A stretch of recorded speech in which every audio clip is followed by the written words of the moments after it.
Ribuan bibit sawit dengan jenis minyak kelapa dijual dengan harga Rp40.000 per batangnya.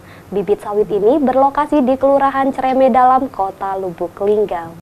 Kelapa sawit adalah jenis tumbuhan yang termasuk dalam genus Elais dan ordo Araceae. Tumbuhan ini digunakan dalam usaha pertanian komersial untuk memproduksi minyak sawit. Ribuan batang bibit sawit yang dijual dengan harga Rp40.000 per batangnya, tepatnya di Kelurahan Cereme Dalam, Kota Lubuk Linggau. Petani sawit resmi menyampaikan untuk jenis sawit dijual yaitu sawit minyak kelapa, dan untuk harga sawit polybag yang besar dijual dengan harga Rp40.000 dan untuk polybag yang kecil hanya dijual Rp50.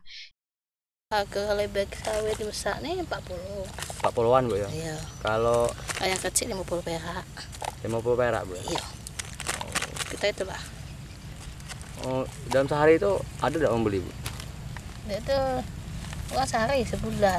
Sebulan Bu ya? Setahun. Jalan kita gantung uang belinya. Oh. Gantung belinya. Kadang tuh kalau sebulan tuh berapa polybag lah Bu? Ternyata 20 kali bag. 20. 20 kali bag, 200 kali bag lah itu. Oh, berarti 200-an ya Bu ya? Iya. Dalam sebulan ya Bu? Iya. Sawit ini minyak kelapa. Oh, bagus berarti Bu ya? Iya, sawit minyak kelapa. Ival Walbarodi, Silampari TV, melaporkan.